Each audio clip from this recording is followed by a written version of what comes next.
ആരെയാ നോക്കിക്കൊണ്ട് നിൽക്കുന്നത്? ഞാനേ നമ്മുടെ പൂവാലി പശു കയറ് പൊട്ടി ഓടിപ്പോയി, അവളെ നോക്കുകയായിരുന്നു. ആ, അവളെ ഇപ്പൊ കയറ് പൊട്ടിക്കുന്ന പ്രായ. ഏതായാലും കുഞ്ഞിഞ്ഞു പോരെ, അവക്ക് വീട് നല്ല നിശ്ചയമാ. കണ്ണപ്പനൊന്ന് തമ്പുരാൻ വരികയെന്ന് തോന്നുന്നു.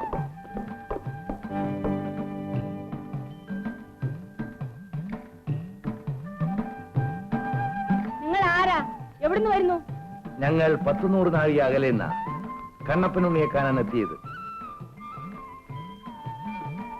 ഇതാരാണ്? കണ്ണപ്പനുണ്ണിയുടെ നേർപ്പെങ്ങളായിരിക്കും. അല്ല, ഉറപ്പെണ്ണ്. പേര് കുഞ്ഞിദേവി, ഉണ്ണിയാർച്ചമ്മയുടെ ഒരേ ഒരു മകൾ. ഉണ്ണിയാർച്ചമ്മയുടെ മകൾ? നമസ്കാരം. നമസ്കാരം. കുഞ്ഞിദേവി എന്നെ പറ്റി കേട്ടിരിക്കുമല്ലോ. തച്ചോളി കുഞ്ഞിച്ചന്തുവാണ് ഞാൻ. ഇല്ല, എന്റെ അമ്മാവിനെ കുത്തുവിളക്ക് കൊണ്ട് കുത്തിക്കൊന്ന് ഒരു ചതിയനായ ചന്തുവിനെ പറ്റി കേട്ടിട്ടുണ്ട്. ഞാനാണ് കൈപ്പള്ളി പാച്ചൻ. ഇല്ല, കൈപ്പള്ളി പാലാട്ട് കോമക്കുറുപ്പ് എന്ന് കേട്ടിട്ടുണ്ട്. ഇളവന്നൂർ ഇടുമ്പൻ കേട്ടിട്ടുണ്ട്. ഞാൻ പറയാം. പൊങ്ങൻ ചെട്ടിയാർ. ഞമ്മളാണ് വളപട്ടണം മൂശാക്കുട്ടി. ആട്ടെ, നിങ്ങൾ ആരാണ്? ഞാൻ ഇവിടുത്തെ അടിച്ചുതലിക്കാരി ഉമ്മിണി. ആ, അടിച്ചുകളിക്കാരി ആണെങ്കിലും ഉമ്മിണിയുടെ മുഖത്തൊരു മൊഞ്ചുണ്ട്. വരും വരും. കണ്ണപ്പനുണ്ണി തമ്പുരാനെ കാണാൻ ഒരു കൂട്ടം ആളുകൾ എത്തിയിട്ടുണ്ട്. നമസ്കാരം. നമസ്കാരം. ഞാനാണ് പുത്തൂരം വീട്ടിലെ കണ്ണപ്പ ചേകവൻ. എന്റെ മകൻ ആറോമോൻ ചേകവരുടെ മകനാണ് കണ്ണപ്പനുണ്ണി. ഇത് കണ്ണപ്പനുണ്ണിയുടെ അമ്മ കുഞ്ഞുണ്ണൂരി. ഞങ്ങളൊരു അംഗത്തിന് കണ്ണപ്പനുണ്ണിയെ ക്ഷണിക്കാൻ വന്നത്. ചോദിപ്പോളം അംഗക്കിഴിപ്പണം കൊണ്ടുവന്നിരിക്കുന്നു. ഇല്ല, എന്റെ മകനെ ഞാൻ അംഗത്തിന് അയക്കില്ല. അയക്കണ്ട, ഞാൻ വരാം അംഗത്തിന്. അംഗക്കിഴി പണം ഒടിക്കും. മുത്തശ്ശൻ എന്തിനാ പോകുന്നത്? ഞാൻ പോകാം അംഗത്തിന്. എന്റെ അമ്മ ഉണ്ണിയാർച്ച നനമുണ്ട് കൊണ്ട് നാദാപുരത്തങ്ങാടി പൊടി തൊള്ളിച്ചിട്ടുണ്ടെന്ന് ഞാൻ കേട്ടിട്ടുണ്ട്. കുഞ്ഞുദേവി, നിർത്തു. അംഗം കളരിയിൽ ഇപ്പോഴും ചോരക്കച്ച ഉണങ്ങാതിരിക്കുന്നു. കണ്ണു നനയാതെ പായ്ത്തലക്കൽ. ഇന്നും പോകാനൊക്കില്ല.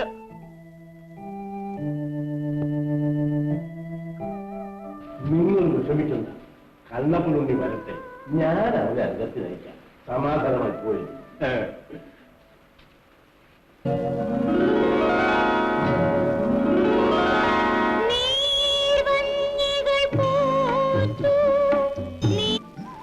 ഞാൻ വരാൻ താമസിച്ചു. ഉറക്കം വരുന്നുവല്ലേ? 101 രാത്രികളിലും ഇതേ സമയത്ത് ഞാൻ ഉറങ്ങിയിട്ടില്ലല്ലോ. പിന്നെന്താ ഇന്ന് മാത്രം ഈ ചോദ്യം? അഗ്നി പരീക്ഷണം കഴിഞ്ഞ സീതാദേവിയെ പോലെയാണ് ഇന്നെന്റെ മനസ്സ്. രാവണനിൽ നിന്നും സീതയെ മോചിപ്പിച്ച ശ്രീരാമചന്ദ്രനെ പോലെയാണ് ഇപ്പൊ ഞാൻ. എന്റെ മനസ്സ് നിറയെ സംശയം. സംശയമോ? എന്നെയോ? ഗുരുവിനോടൊരു അപേക്ഷ. രാവണനോട് യുദ്ധം ചെയ്ത് ക്ഷീണിച്ച ഹനുമാൻ ഉറങ്ങാൻ രാമചന്ദ്രനും സീതയും അനുവാദം കൊടുത്തിരുന്നു. അതുപോലെ എനിക്കും. അങ്ങ് ഹനുമാനല്ല, എന്റെ ശ്രീരാമചന്ദ്രനാണ്. ഗുരുവിന്റെ ആജ്ഞ ലംഘിച്ചാലുള്ള ശിക്ഷ അറിയാമല്ലോ. അറിയാം. സ്വന്തം മാംസത്തിൽ വണ്ട് തുളച്ചു കയറിയിട്ടുണ്ട്. ഗുരുവിന്റെ നിദ്രയ്ക്ക് ഭംഗം വരുത്താത്ത കർണനെ കുറിച്ച് പഠിപ്പിച്ചതും അവിടെ തന്നെ. നല്ല ഓർമ്മശക്തി ഉണ്ടല്ലോ.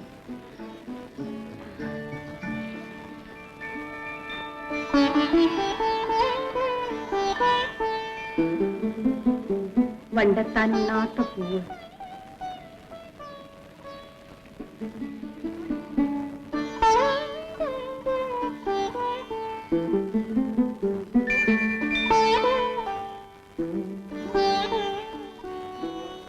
വരും.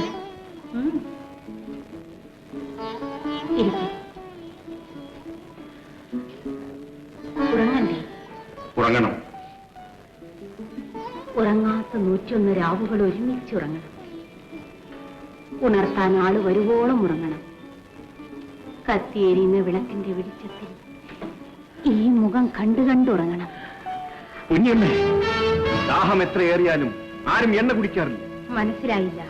ദുർഗ ഒരിക്കലും ദാസന് പ്രണയരേഖ എഴുതിയ പനയോല കൊടുക്കില്ല. ഞാൻ ദാസനും അവിടുന്ന് ദുർഗയുമാണ്. അതെ, ഞാൻ അവിടുത്തെ ശിഷ്യനും അവിടെ നിന്റെ ഗുരുവുമാണ്. ഗുരുശിഷ്യ ബന്ധത്തെക്കാൾ ഉപരി മറ്റൊന്നും ഈ ലോകത്തിലില്ല.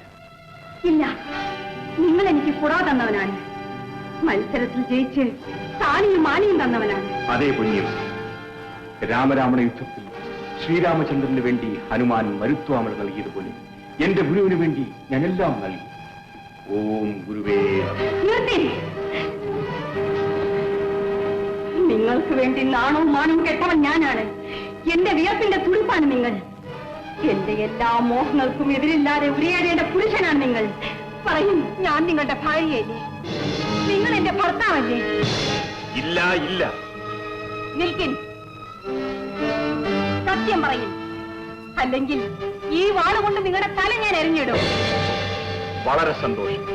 ഇതുവരെ ഒരു ശിഷ്യനും കിട്ടാത്ത മഹാഭാഗ്യം. വെട്ടിക്കൊള്ളു. കാവിലമ്മേ, എന്നെ പോലെ ആൺതലകളുടെ ചവിട്ടേറ്റ് തകർന്ന ഏതെങ്കിലും ഒരു പെണ്ണുണ്ടോ ഈ ഭൂമിയിൽ? ഒടുവിൽ കുപ്പയിൽ കിടന്ന ഈ കൈക്കട്ടയെ പൂമാലയാക്കി എന്റെ കഴുത്തിൽ അണിയിച്ചിട്ട് ആൺതരികളെല്ലാം പരിഹസിച്ചു, പൊട്ടിച്ചിരിച്ചു. എന്റെ അച്ഛനാങ്ങളമാർ അഭിമാനത്തിന്റെ പേരിൽ എന്നെ വീട്ടിൽ നിന്നും അടിച്ചിറക്കി. എല്ലാം സഹിച്ച് ഈ മനുഷ്യനെ ഈ നിലയിലാക്കിയപ്പോൾ എന്നെ ഉപദേശിക്കുന്നു. ഇല്ല, ഈ ഭൂമിയിലുള്ള ഒരു പുരുഷനെയും ഞാൻ ഇനി വിശ്വസിക്കില്ല. സത്യം.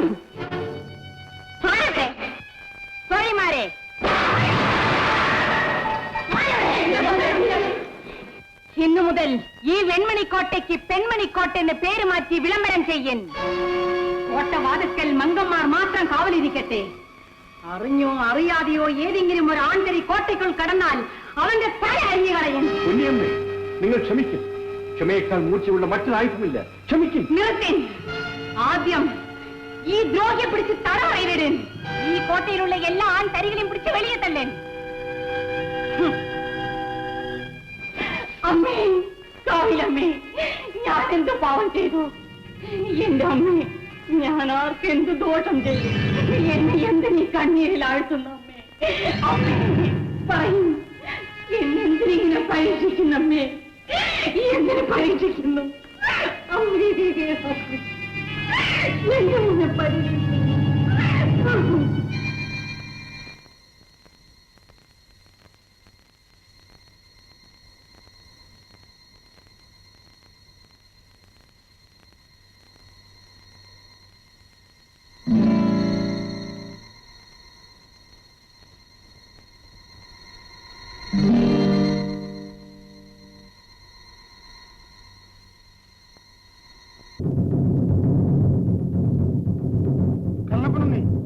അത് കണ്ടോ? നാട്ടാരെ, നാടുവാഴിയുടെ ഉത്തരവിൻപടി വെൺമണിക്കോട്ടയിലെ പൊന്നിയന്മാരിക്കും വിളംബരമെന്തെന്നാൽ, ഇന്നലെ വരെ തനിക്ക് അവകാശപ്പെട്ട വെൺമണിക്കോട്ടയ്ക്ക് പെൺമണിക്കോട്ട എന്ന് പേര് മാറ്റിയിരിക്കുന്നു. ഇന്നു മുതൽ ഏതെങ്കിലും ഒരു അന്തരി കോട്ടവാതിൽ അറിഞ്ഞോ അറിയാതെയോ കടന്നാൽ കഴുത്തരിഞ്ഞുകളയുമെന്നും ഇതിനാൽ അറിയിച്ചുകൊള്ളുന്നു. ആ വിധം പെണ്ണുങ്ങൾ മുറിഞ്ഞു പോകും.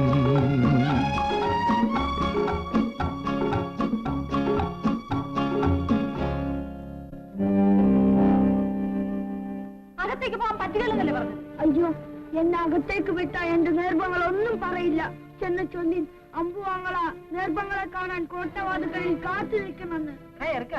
ഇവിടെ ആങ്ങളായാലും അച്ഛനായാലും അന്യവരായാലും എല്ലാം സമമാ. ആന്തല ആരായാലും ശരി, ഈ അതിർത്തി കടന്നാൽ ആ ബലിക്കല്ലേൽ തല വെച്ച് വെട്ടിക്കൊന്നു.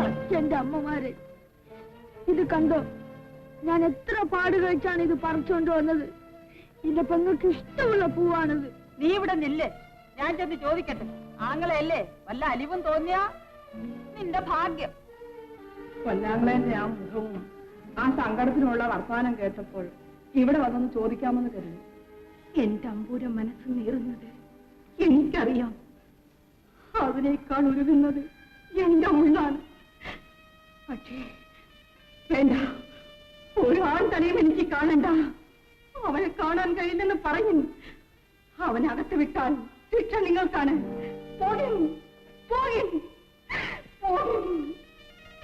എന്റെ പെങ്ങളെന്നെ ഉടനെ കൊണ്ടുപോയില്ല പറഞ്ഞ? ഇല്ല. ഇല്ലേ, എന്റെ പെങ്ങളെന്നെ കാണണ്ടെന്ന് പറഞ്ഞു. എങ്കിൽ ഈ പൂ എന്റെ പെങ്ങളുടെ കയ്യിൽ ഒന്ന് കൊടുത്തേക്കൂ. ഞാൻ എന്റെ പെങ്ങളെ ദൂരെ നിന്നൊന്ന് കണ്ടോളാം. ഒന്ന് അനുവദിച്ചു. സമ്മതിക്കില്ല. ഈ ചെറുക്കൻ ഞങ്ങളുടെ തല കൊയ്യിക്കഥ അടങ്ങില്ല. പോയി. അയ്യോ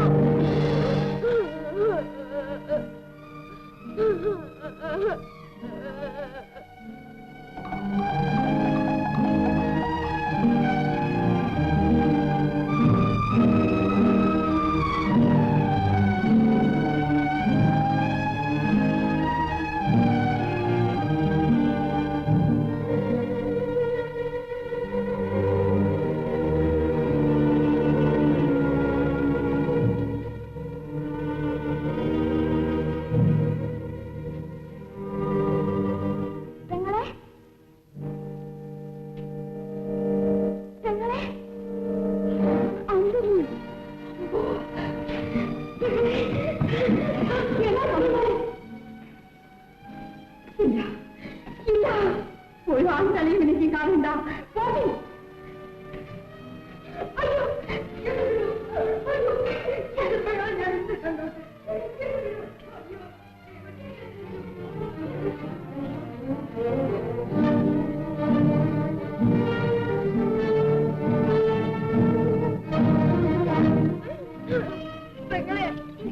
അയ്യോ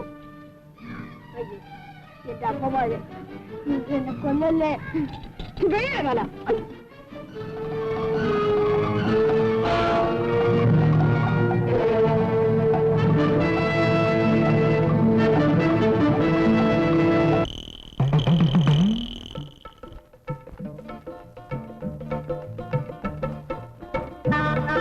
ഒക്കെ കണ്ട നമ്മുടെ കെട്ടോടുമാർ തന്നെ കുന്തവും പിടിച്ച് നടക്കുന്നത്. എന്റെ ഭാര്യ കാമാക്ഷി അവിടെ നിക്കണല്ല നടക്കുന്നു.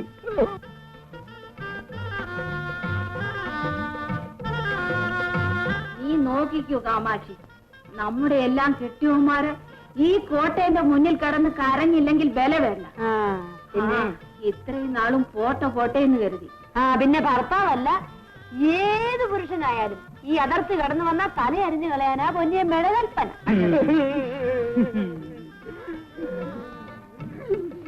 അയ്യേ നാണമില്ലാതെ പോകുന്നു. 2 ദിവസം പെണ്ണുങ്ങളില്ലാണ്ടായപ്പം കരച്ചിലായി ഓട്ടമായി. പറഞ്ഞില്ലെന്ന് വേണ്ട, ഈ അതിർത്തിക്ക് ഇപ്പുറം കടന്നാൽ തല അരിഞ്ഞു കൽപ്പന. അറിയാമോ? നിങ്ങൾ കുഞ്ഞുങ്ങളെ പോലെ മോങ്ങണ. നിങ്ങൾ വലിയ സുൽത്താനാണല്ലോ. എല്ല് 5-6 പെണ്ണുങ്ങളെ കൂടെ കെട്ടിക്കൊണ്ട് വരി. എന്റെ പൊന്നാര ബിവാത്തു, നീ നമ്മുടെ കൽബാണ്. നമ്മൾ നിങ്ങളെ കത്തിൽ നിർത്തി വാഴിക്കാം. അറിയാതെ പോയ പല പൊറിക്ക് വാ വാ വാ വാ കാവാട്ടി.